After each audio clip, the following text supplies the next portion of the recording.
right, everyone. I'm Erik with Eye on the Tigers, and with me today is number 77, Mr. Peter Dyakowski. Peter, thanks for being with us today, man. How's it going? It's going great. Thanks for having me on. Go Tigers. Absolutely. So, man, take us back to Vancouver College. Talk to us about your recruiting process. Coming from Vancouver and ending up in Baton Rouge, that's kind of a unique, it's a big recruitment. change. So talk to us about that recruitment. Yeah, I was relatively new to football. I didn't join until grade 10, and I was lost. So I didn't really hit my stride until grade 11. And I started slowly getting recruited. And as my coach, Todd Burnett, he had played quarterback at Eastern Washington University, and he was, American from Washington State. So he knew how the recruiting system worked, and he saw I had some potential. So he started getting my tape out there, and this is VHS tapes back then, mailing them all over. In the challenge, you can mail them wherever you want. Just like now, you can send a YouTube clip wherever you want. It's getting it watched. And he was very good at making sure that these coaches would get it, watch the tape. We had early on a visit offered by Eastern Washington, his alma mater, and that I think helped me get taken seriously because, British Columbia high school football is not well known or well regarded down in the States. So I also had the benefit in BC, the high schools play American rules, and we would play a couple of American high schools every year. So I had some 4A and 5A Washington State schools that we played against. So I had tape against guys who were other Div 1 recruits. So I had some apples to apples film to offer. And I started getting a little bit more traction, mostly Pac-10 at the time. Then it became Pac-12, and now it doesn't exist anymore. But like Washington State, Oregon State, places like that. And so I started in grade 12 getting more visits offered. Boise State, some Eastern school like Louisville, Duke, and then LSU. And the connection there, Farhan Lalji, who is a TSN television sports personality here in Canada, he was one of our coaches at the time. He had met George Yarno, the late, great George Yarno, rest in peace, who at the time was the LSU O-line coach at a coaching clinic in Houston, I think. The year prior, they'd kept up. So we had this in at LSU, so they got him to watch the tape. And then he got Saban to watch the tape, and they decided to take me down on a visit. And I, had gone on a couple of visits now at this point, but I'd never seen anything like LSU in my life. That's pretty cool, man. So that 2002 recruiting class, man, I had some big names in it. Yourself, Skylar Green, Justin Vincent, Kyle Williams. That was a major recruiting class right there. Well, they're looking to load up on the offensive line. I think they gave out 5 O-line scholarships that year. And so, again, that was, maybe your first couple of guys are going with the top recruits out of Louisiana, Florida, Texas. And then there's one more spot to fill. So that's where a kid from BC gets to join the Tigers. So I took my visit down there. I had some other offers on the table. And you see even the old weight room, which was in the stadium, and now they've built the new beautiful facility. They did that while I was down there. But even that weight room was just incredible. Meeting Tommy Moffitt and his personality, I just wanted to be there. You step out on the field, they put your name on the scoreboard, and it was just awesome. I'd never seen anything like Death Valley before. And there's a live tiger. It was right across the street. And that was Mike the 5th. So I was there 2 Tigers ago. So this is a while back. Okay. They offered me, and it was a very easy yes. Got you. So I did a little bit of research, man, and I saw you had a 79 Firebird. So talk to us about that car and that drive down from VC to Baton Rouge. I had it, and I still have it, actually. So it's my first car. I bought it in grade 11, $425. And it was, not a beautiful piece of machinery when I bought it. I thought it was beautiful. Mm-hmm. And I did everything Carcraft magazine told me to, camshaft and headers. And I rebuilt the rear end of my dorm parking lot down at the West Campus Apartments. Did the cylinder heads at the East Campus Apartments my first year. I drove it down from Vancouver to Baton Rouge. It was like a 50-hour drive. We did it over a week, made it into a family vacation. I wanted to get my car down there. And as my daily driver for years and years, I towed it up here to Hamilton. So I'm in Hamilton. This is my home now. So you can see I got my LSU football decorations. Yeah, so I still have it actually. I just drove it out of the driveway the other day and towed it to a shop because we're going to do a whole bunch of suspension work. I'm getting the engine rebuilt finally. So I had a rod knock through a rod bearing, high performance engine. It's not a high performance engine, but I drove it as if it was. And so that's now in the process of a pretty serious restoration project. So we're going to get the White Dragon back on the road, breathing fire. But yeah, that was my daily driver all through university. So a lot of those guys in that recruiting class have taken a death-defying ride or two. It was actually my roommate of 4 years in the next year's class, Matt Flynn. He's probably ridden it more than anyone else. He really liked that car, I think. I think so. I think he thought very highly of it. And he said some things about it at the time that weren't necessarily kind because it did have a lot of rust. It actually has more rust now than it did then, if you can believe it. But yeah, it still runs, but the engine is about to be pulled out of it, and we're going to make it very nice. We're going to be spending some money on it here. That's awesome, man. That's really cool that you still have that. That's great. So talk to us about that 2003 season. What was it like being part of a BCS National Championship team?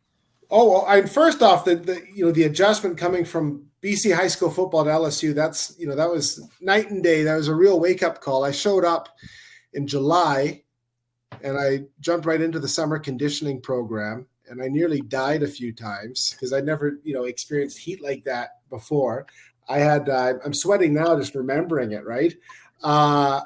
First day of running was 2 sets of 40-yard sprints, 10 40-yard sprints back to back to back to back. And that, I staggered through the last couple and everyone was just laughing. They thought it was hilarious.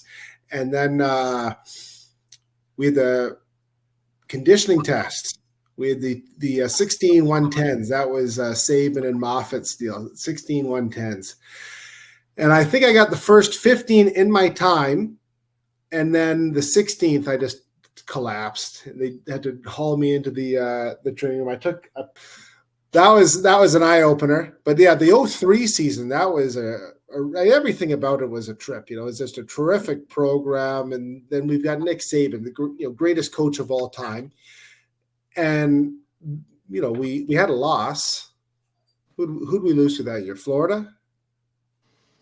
We were a one-loss team, and we get into the BCS, and it's a Sugar Bowl, so it's like a home game for us. Mm-hmm. My whole family came down for the game, and I was, a redshirt freshman, so I wasn't a significant factor in the fortunes of the Tigers that season. Although, you still get to do all the fun stuff when you win. So we won, and we went to the White House. We got to go visit the White House and meet George W. Bush. There's a bit of glare on the picture. But behind the lamp, there's some glare in the corners. There's my picture in the White House. So that was cool. We got to go to the White House. We got to go to Washington, D.C. So that was a highlight. Now, I heard a statistic. If you played 4 full years for Nick Saban, you won a national championship.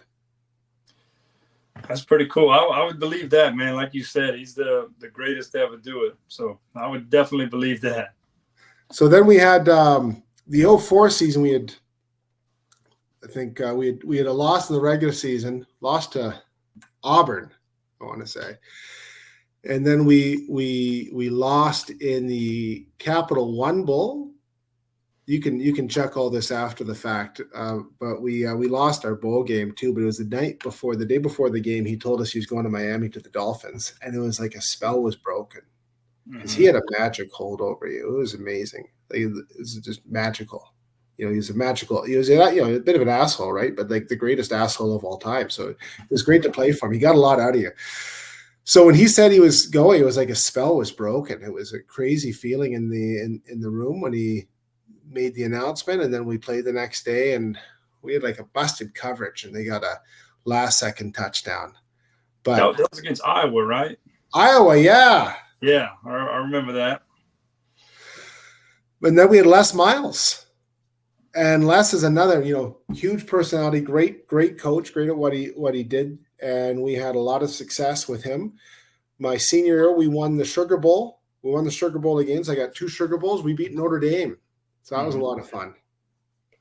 They had Brady Quinn was a quarterback at the time, and my brother was down in New Orleans for the game, and he went out after, and one of these bars on Bourbon Street, he went to the courtyard in behind, and there was like a cordoned off area, and he went into the cordoned off area because they had free food and drinks and stuff. There's a lot of sad people, and there was like a really sad guy in the corner. That was Brady Quinn. It was his victory party because he was going to be the top draft pick. I think that cost him a bit on the draft. Mm-hmm. Yeah, he did fall a little bit after that. Yeah. So, man, let's talk about your life after LSU, your professional career. So you briefly get in with the Saints, but then very briefly, 3 months. Then you get taken in the second round of the CFL draft, and you go on to have quite an impressive career there. So talk to us about your professional career. Yeah, I had a great run in the CFL. As brief as my stint with the Saints was, I had a couple of workout offers, but it didn't seem like there was a lot of confidence. And I had this offer from the Cats, from the Hamilton Tiger Cats, who had been my second favorite team. My favorite team, of course, being my hometown BC Lions, growing up in Vancouver. But the Cats had me in the draft. They made me a good offer. And I had this attitude that I since saw in a lot of guys coming up. Oh, I'm just going to come up and play one season, get some good film, and head back down to the NFL. But it's not that easy because it's pro football. The daylight between CFL and NFL in terms of on-field talent is very, very slim, aside from, some of like the top end first round pick types. And so that was, again, another wake-up call, another big change going from college ball where you're playing against other 18 to 22-year-olds to full-grown men. And it's a long season in the CFL, 18 games. So I played 180 games up here, 11 years in total, 10 with the Tiger Cats. So my first couple years getting, established and developing a real place in the league. And then we went to 2 Grey Cups in a row, 2013, 2014. I tore my patellar tendon, actually, in the 2013 Grey Cup. That was not fun. I missed most of the 2014 season, came back for the East Final, and then another Grey Cup that we lost. So I lost 2 Grey Cups in 3 games, which might be some kind of record. And I played 10 years at the Cats and then one more in 2017 with the Saskatchewan Roughriders. So I got a few things up behind me there. I've got some All-Star thingies up there. I won the CFL Players Association All-Star twice. So that's the one voted on by the players. So the opposing position group. It's a neat thing we have up here. So the defensive linemen vote for the O-linemen. So I got a couple of those, which I'm very proud of. And then the one there over my shoulder there, that's the fewest sacks. We had the fewest sacks in the season in 2010. So very proud of that one there. We gave up 21 sacks, which again, in an 18-game season, that's not bad. Yeah, that's quite impressive, man. And like you said, that had to be such an honor. I didn't realize that the opposite position group votes on that. So getting it's very cool. And then I got to say, for all the listeners down there who are used to the warmer weather, the coldest game I ever played was minus 29 Celsius. So let me do a quick conversion there. Minus 29 C to F. That is minus 20 Fahrenheit. So that was my coldest game I ever played, minus 20. Wow. That's crazy. That was the Eastern Final in 2011 in Winnipeg, and my jersey was frozen like a sheet of cardboard because you're still thirsty, you're still drinking water, and the water bottles are fouled with ice, so the nozzle sprays everywhere. It's so cold. That's crazy. Yeah, so you had said earlier about that you guys in high school had played, American football rules. So was it a bit of an adjustment going from there, to LSU? You briefly spoke about that, but then going to the CFL, were those rules? I know the field's a little bigger. Was that a big adjustment for you? It's a big adjustment because in the CFL, there's a 1-yard neutral zone. So you go from 6 inches where you can get as much of the ball or you back way off. In a lot of cases, you'll try to get more space in the States. But that 1-yard neutral zone, it changes a lot. It changes a lot of the angles. It is an adjustment. If you're a Frenchman watching gridiron football, you probably can't tell the difference between Canadian and American rules. But if you're a player, it's a big adjustment. I don't know which is harder or easier. It's just a change. And some guys make the change well, some don't. We actually had when I came to Hamilton, we had an American guard, which you don't have a lot of American guards in the CFL. It's mostly Canadians. And they plugged me in there, my third game, and they released him. He was a really good player. They released him, and he went to Calgary on their practice roster. They released him from Calgary's practice roster. And the next season, he was the opening day starter for the Detroit Lions, and he played like 3 more NFL seasons. Big guy. He was like 340. Like, it's like too big for the amount of space, even on the Canadian line, because you have that huge neutral zone. So that's a big adjustment. There's 12 men on each side of the ball, so that changes things, and you've only got 3 downs. So your play selection, if you don't make 4 or 5 yards on a first down run, you're second and long, and second and long's a passing down. Got you. Yeah, that's interesting, man. That's pretty cool. It changes the way you coach, changes the way you play. That's interesting. So, man, what was it like? You said you went from one team to the next. What was it like being traded? So I did my 10 years with the Cats, and if it had been up to me, I would have stayed here for 15 years because Hamilton would become home. Like, this is where my house is now and everything. I bought a house not far from the stadium, and the stadium's right in the city. So it's like a 1911 construction house, so it's all old. I like the old stuff. I had a super short commute. And then after my 10th season, we had a really good rookie. We picked him up, first round draft pick the year before, and I could tell already, this guy gets it. Because, for years they bring in a new guy and he's not someone to be worried about. I was like, this guy's got it, right? So I knew there's going to be some pressure. And so the next year my contract was up, and I was looking at a good deal with the Cats. And Saskatchewan had wanted to sign me in free agency, but I didn't want to move. So I signed with the Toronto Argonauts, which is our rivals. Hamilton is just down the street from Toronto, basically. It's like an hour away. So signed with Toronto. I was going to commute. And the day before training camp, I had my luggage at the door. I was about to go up to York University where the Argos training camp was. Luggage at the door, and I get a call on my cell phone, and I look, and it's a U.S. area code I don't know. And you've been playing for a while, you just know these things. So I was like, that's Jim Pop. That's the GM of the Argos at the time. I was like, that's Jim Pop. So after they'd signed me, they signed on Mark Tressman as a new head coach and Jim Pop as a GM. So they brought their guys in. So he called me and he said, Saskatchewan wants to trade for you. Where are you? I said, well, I just about to leave my house to come up for my physical. He said, well, wait, they want to talk to you first because they said they tried to sign you in free agency. You didn't want to go. So now they're worried you're going to retire if they trade for you. So I said, okay, I'll talk to them. And so I talked to them, and I talked to my wife. I said, let me sleep on it.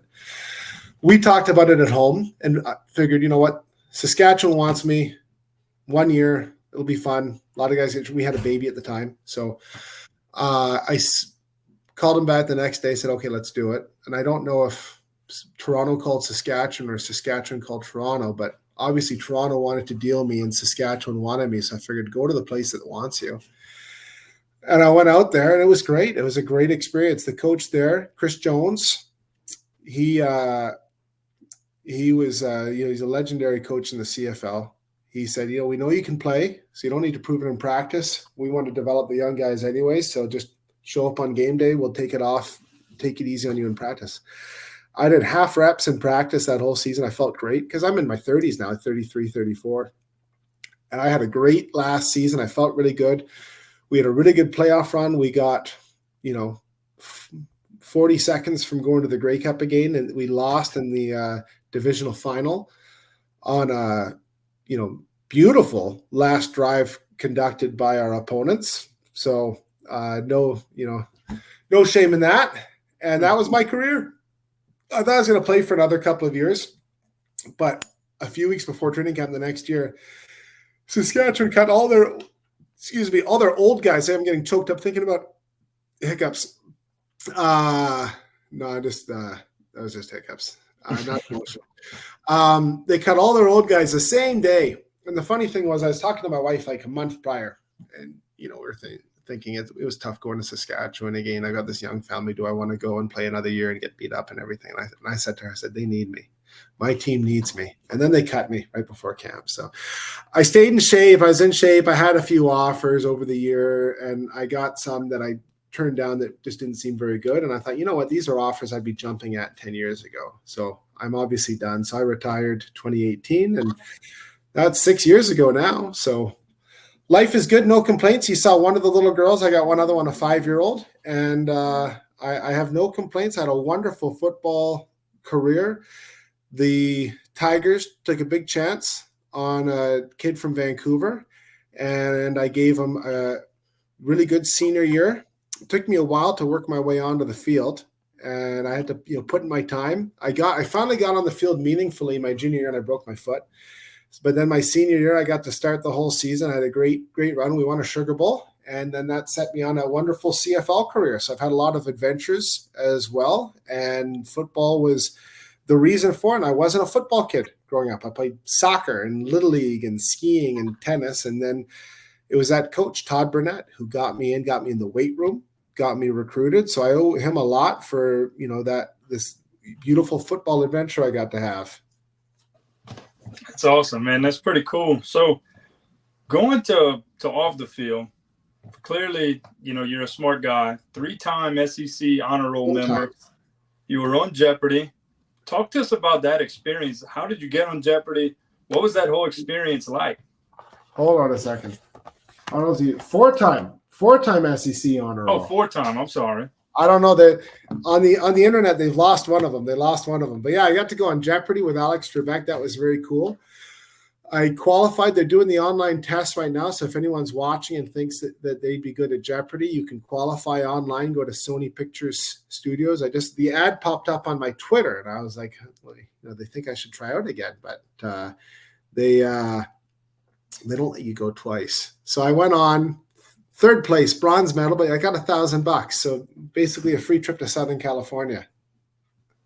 And then, so here's a neat piece of trivia for you. Alex Trebek, the late great Alex Trebek, grew up in Sudbury, Ontario, and he was a fan of the Hamilton Tiger Cats. So he was rattling off all his favorite players as a kid. And in my head, I was doing the math like, this guy is a lot older than he looks. Because he's telling me all these guys who played like the 50s and the early 60s. And meanwhile, he's not visibly aged on TV in a couple of decades. Right.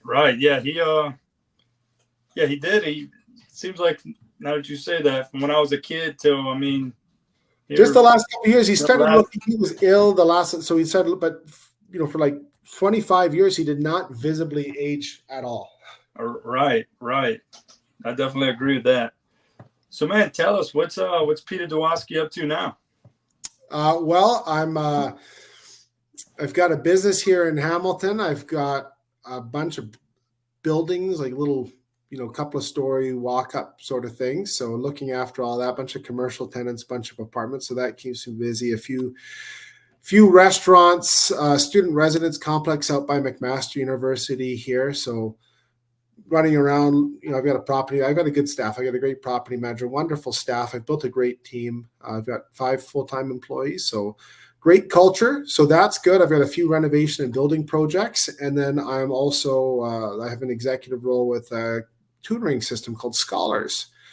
So we've had about 80 locations across Canada and into the United States. We've actually got 2 in Louisiana. We've got 1 in New Orleans, 1 in Mandeville. So looking forward, maybe, one in Baton Rouge, 1 in Lafayette to sort of round out that presence. A few others in the Southeast, but lots across Canada. So we help kids kindergarten through grade 12 with all subjects. So that's really exciting. So I spend a lot of time on that and on my own projects, my own property company here. So that and the girls. Mm-hmm. That's cool, man. That's awesome. Very sounds busy, but it sounds like a good one, man. That's it's got me back down to Louisiana a few times for work, and then we had a big reunion. We had the 20-year National Championship reunion in November last year. So I hadn't been back to a regular season game in Tiger Stadium since my last game I played there, and it was awesome. It was amazing, and the girls loved going to see Mike, and we had a wonderful time. Lots of great parties. Just a terrific time, and it was great seeing all the guys too. That's awesome, man. I'm sure it was great catching up with everyone, like you said. So, man, if you would have to sum up your time at LSU, how would you sum that time up with the Tigers? Oh, great great people, great food, great lifting. Like Tommy Moffitt, greatest strength coach of all time, hands down. Such a terrific coach. And you spend more time with the strength coach than anyone else because he has you year round. Had a bunch of great coaches, George Yarno, Stacy Searles, O-line coach. He was, he wasn't a nurturer, but he was a real technician, Stacy, and it really helped me as a player. And then, Nick Saban and Les Miles, two great head coaches, great teammates. I loved it. And I like the heat now. I did not handle the heat well. Now I like it when it's hot. So we have nice, humid, hot summers here in Ontario. Not as long as in Baton Rouge, though. Mm-hmm. That's good, man. That's great to hear. So, Peter, thank you so much for doing this. We sure appreciate it. Thank you. Erik, thanks for having me on, and go Tigers. Go Tigers, absolutely.